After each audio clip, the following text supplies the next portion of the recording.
of conservative Republican members of Congress discussed the lame duck agenda, the 113th Congress, and what's being called the fiscal cliff. Without congressional action, nearly $500 billion in tax increases and automatic budget cuts will take effect in January of 2013.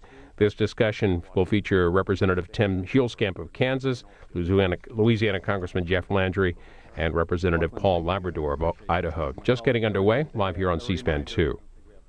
These two, but we're not in the Senate. I appreciate folks try to keep answers to 30 seconds or less so we can move around. But this is being streamed live on the internet on C-SPAN, and this is completely unscripted. It's open to any and all questions, and look forward to getting started and then turn back over to Lachlan. Thank you. Well, we'll turn it right over to questions if folks have some. Yes, ma'am. With whom?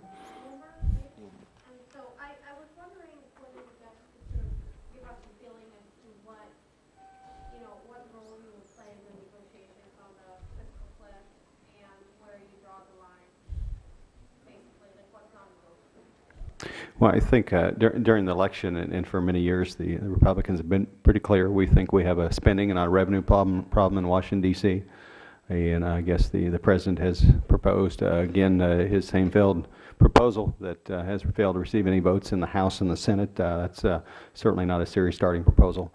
But at the end of the day, the principles that Republicans, particularly conservatives, have adhered to, and that's the idea. We don't need a tax increase in Washington, D.C. to solve our spending problems. That just feeds the problem. That's certainly my first driving principle here, and we'll move from there. I'll see what my colleagues have to offer. If you want to know the alpha and omega of the budget condition of this nation, you need to know three numbers: 39, 32, and 82. 39% is the increase of inflation and population combined over the last 10 years. 32 is the increase in revenue in the same period. That's despite the recession, that's despite the tax cuts. Revenues, not quite, but pretty close, keeping up with inflation and population combined. The problem is that third number, 82. That is the increase in spending in the same period. That is what is propelling us into a sovereign debt crisis, the likes of which is now convulsing Greece. You know, the question that I've been asking for the last year is, we keep hearing from the president and from the Democrats that they want a balanced approach. But when I hear balanced approach, I still haven't seen a plan. I have no idea where the president intends to cut spending. I have no idea where the Democrats in Washington, D.C. intend to cut spending. In fact, if you look at what the Democrats are saying in the Senate right now, one by one they're standing up and they're saying that we don't need to reform Social Security, that we don't need to reform Medicare, that these are not the issues that are facing America that we need to solve. So I think it's your job as reporters to ask the Democrats, where are you willing to spend? I remember during the debate, and my friends here may disagree with me with what I'm about to say, but remember when the debate, when the presidential candidates, it was a primary, and the all Republican primary candidates were asked, are you willing to support a 10-to-1 deal? No one raised their hand. I actually would have raised my hand. I would have, as a conservative, I would have raised my hand, but I would have said, yes, if the $10 in spending cuts happen today, not 10 years from now. If the $10 in spending cuts are actual real cuts in spending and not projected cuts in growth.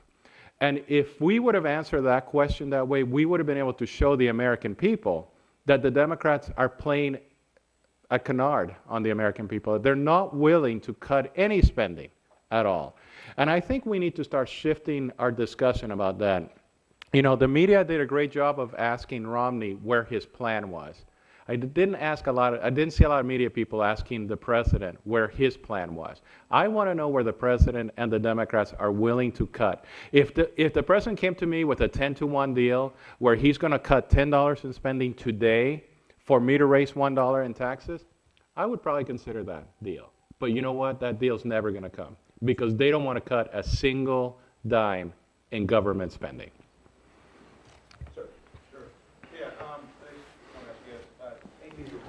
I believe this summer that General Petraeus was having an affair, and that by late summer they notified Attorney General Holder of their investigation. if Holder knew that the CIA director had an affair and he didn't tell the president or the intel committees in Congress, should he resign? Should Holder have to resign? Holder should have resigned a long time ago, number one. And once again, it shows the incompetence or the complete neglect in the dereliction of duty in Eric Holder's administration. If you think about it, I don't know what his duty is to tell the President of the United States what he knows, but he has a constitutional and statutory duty to tell the Intelligence Committee what he knows about issues like this. And he failed to do that. And I think the key to this is going to be actually the chairwoman of the Intelligence Committee in the Senate, because she's not happy.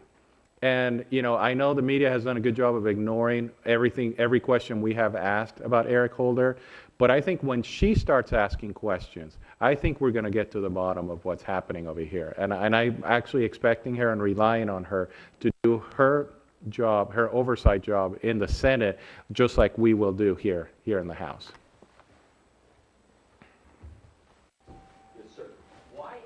Romney and Paul Ryan lose and the Republicans lost seats in the Senate and lost seats in the House? Why did that happen? And what do you think the Republican Party needs to do to make sure it doesn't happen again? Can you just identify yourself? Jonathan Weissman, The New York Times. I think that's a great question, and I know many of us are looking and thinking about that, but I don't think we lost by being too conservative and articulating our principles too clearly. I think it was actually the opposite. The 2010 election was a wave election, tremendous response, and the same folks that propelled the single largest Republican majority in decades. I don't think they turned on a dime and said, you know what, we don't want to cut spending. We don't want to balance our budget. That's not what they said. By a very slim margin of 51%, the president was reelected. And what we need to do is actually, I think, do a better job, and that's what conservatives have been saying, actually articulating conservative principles to all kinds of folks, not just those folks that read the Wall Street Journal. No disrespect to the Wall Street Journal folks, but there's millions and millions of other Americans have not heard what we believe in and the value of individual opportunity and the value of limited government and freedom and opportunity. And I don't think our candidates, and these elections coming out of candidates, did a very good job of articulating that. And that's my personal opinion. I know other colleagues have other ideas as well. If I could add, it was an election that, as has been pointed out, produced the second largest Republican House majority since World War II. According to the exit polls, the American people agree with the positions of the Republican Party and heartily disagree with the positions of the Democratic Party.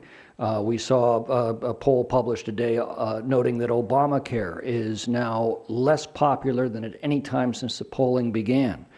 What we do know is that for these next 4 years, the American people are about to get a graduate lesson in Obamonomics. And at the end of that course, they are going to be a lot sadder and a lot wiser. And what do Republicans need to do? We need to wipe our noses, pull up our socks, and get back in the game. You know, I think a lot of commentators have commented on this, so I don't know that I'm going to have any original thoughts, but Peggy Noonan said the following, and I kind of agree with her. She said, the exit polls of the 2012 election indicate that Republicans won the who shares your values question, but lost on the who cares about people like you question. I think that's the key to this election. The majority of the American people, and this is why we continue to have a Republican House, the majority of the American people agree with our conservative principles here in the House of Representatives, believe that we are the better party to actually bring this nation forward. They actually agreed that Mitt Romney had a better economic plan than Barack Obama. But we have done a terrible job as a party of letting the American people know that we care about them, that we're not the party of big government, of big business, that we're the party of average individuals. We're definitely not the party of big government, yes, but we're not the party of big business. We're the party of small business. We're the party of entrepreneurs. I didn't become a Republican because I want to help big businesses remain strong. Big businesses can take care of themselves in a Republican administration or a Democratic administration.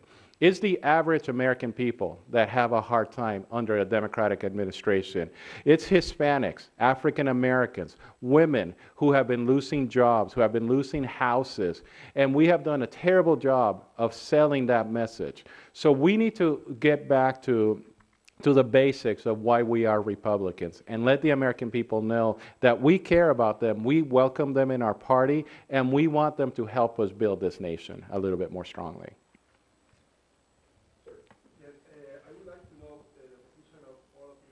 What the Congress should do regarding the outcome of the status plebiscite in Puerto Rico. There's no doubt that Puerto Rico voted for a change in their territorial status, but do you think that the statehood alternative won? Sorry, can you say who you're with? José Delgado, El Nuevo Día.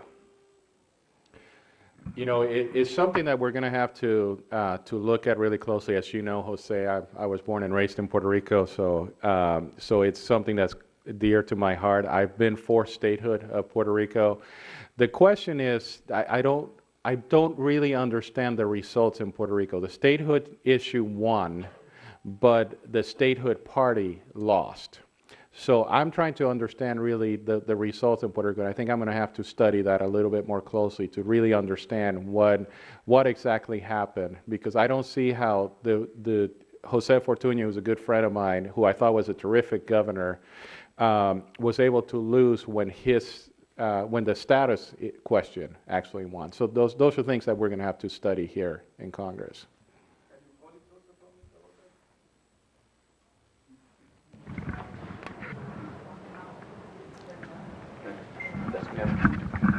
Deirdre Walsh with CNN. I'm just wondering, since the election, Speaker Boehner has talked repeatedly about wanting to negotiate a deal with the president on the fiscal cliff, and he said he's open to new revenue and talked about willingness to compromise. Just wondering what you think of his position on this issue and if you're all going to support him this afternoon. Well, I don't know if you were here earlier when I talked about the 10-to-1 deal. I want to see a deal. I want to see the Democrats tell me where they're willing to cut. All I've heard for the last 2 or 3 days is the Democrats are saying they're not willing to cut anything. In fact, the president had a meeting last night at the White House with the labor unions, with all these different liberal groups, and every one of those groups told the president that he should not deliver anything on reforms of our entitlement system, but he should ensure that he delivers a tax increase. That, I don't think they're open-minded in any way. So I think we as Republicans need to stop negotiating with ourselves, and we need to wait for the Democrats to actually give us an offer that is a real, serious offer. So we need to stop speaking amongst ourselves and let them, he won the presidency. Let him lead. You would have to ask him that. What do others think? If I may add, I believe that revenue is an important part of the equation, but there is a healthy and an unhealthy way to raise revenue. The unhealthy way to raise revenue is to increase taxes in a brittle economy that is already buckling under the burdens of government tax and regulation policy. The healthy way of generating revenues is to reform the tax structure to assure that the playing field is leveled and that the tax system is competitive with other countries. That's the only genuine way of increasing revenue, and it's the only healthy way of doing so. By raising tax rates in a brittle economy such as this, you can often actually produce less total revenue because of the damage that has done to the economy. If you doubt that for a second, look at California's experience. I can give you plenty of examples in the last 20 years where increases in tax rates in California have actually produced decreases in tax revenues. And you can look at state after state. Michigan had the same experience. They raised their rates. They thought that they were going to get an increase in over $1 billion in revenue, and they actually got a decrease in $1 billion in revenue. State after state that has done that has actually, had some problems. You asked a question about why we lost. When I started this group, Conversation with Conservatives, any of you who were here, I had a chart that showed that under Democratic rule of the House and the Senate, the unemployment rate went up. When we had Obama in the White House and Democratic control of the House and the Senate, the unemployment remained high. As soon as the House of Representatives was taken over by the Republicans, the unemployment rate went down. I think we made a mistake of not admitting to the American people that the economy was improving a little bit and saying it could be better if we actually have complete control of Congress and complete control of the White House. Because if you look at every single state, or just about every state where a Republican governor is working, the economy is actually improving in those states. The economy is doing better in those states because they have conservative policies that are being enacted. And we as Republicans in the House were able to stop the Obama agenda for 2 years. And what you saw was a drop in the unemployment rate of 2%. And I think we should have made a more robust argument for saying that our policies are working and their policies did not work. Let me just make 2 quick points relative to this. Step back first. You know, the way this place always works is Washington creates the crisis and then tries to take some kind of credit for solving it or avoiding it. This is a crisis that we created with legislation that was passed here. Second, and I think Raul said this earlier, this is right on target. Mr. President, show us a plan. Instead of the House always negotiating with itself, let's see what you're for. Show us what your plan is to deal with the defense sequester and to deal with the tax increases that are coming. Relative to the revenue, look, I think Tom was right on target. If this is revenue that results from a growing economy, that's what we need. I mean, the real solution to this crisis is the debt problem and the fact that we don't have economic growth. So that's what we got to focus on. And so if it's long-term revenue that results from economic growth, that's fine. If it's revenue scored statically that comes this year and frankly an increase in the tax burden, I think that's a real problem. And it's not conducive to growth, not going to help families, and not something that I think you're going to see a lot of us support.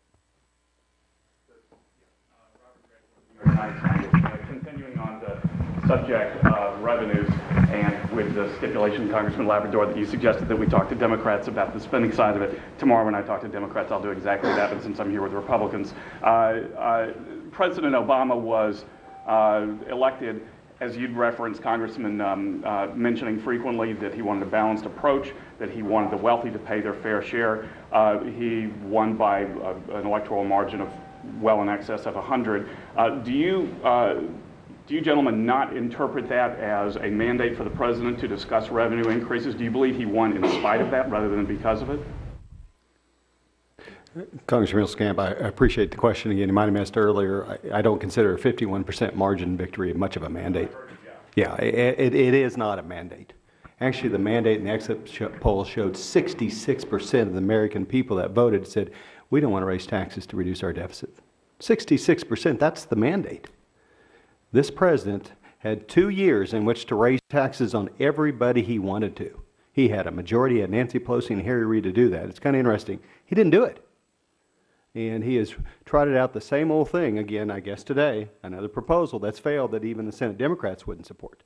I think it's time for the president to get serious about and provide some leadership. He wanted to be president for 4 more years.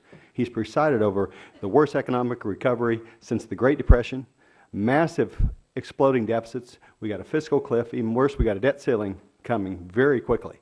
And again, this is the time, Mr. President, for you to step up to the plate. And that's what I appreciate about the Speaker's comments. Time to step up.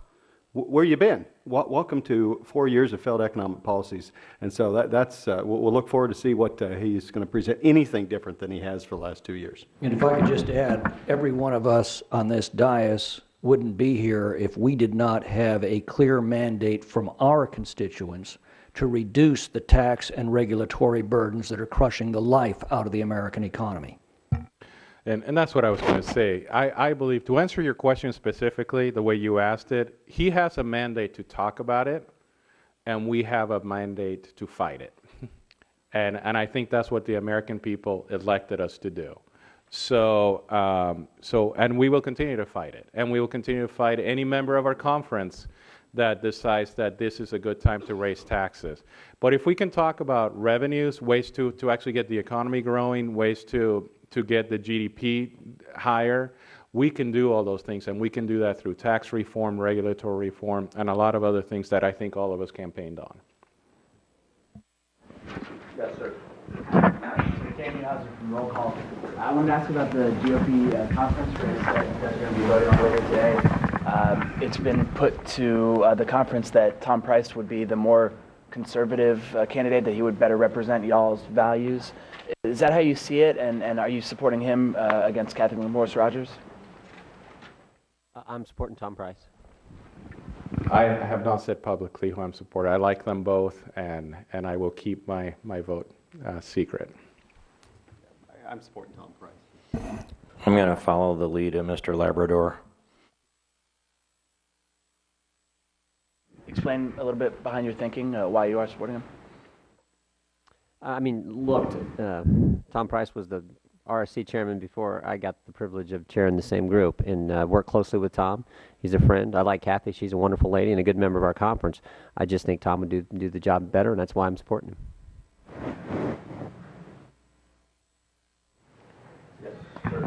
Richard Cowan from Reuters. When you talk about doing tax reform, are any of you open to closing loopholes, getting rid of some tax breaks, and if so, what kind of tax breaks? Great question.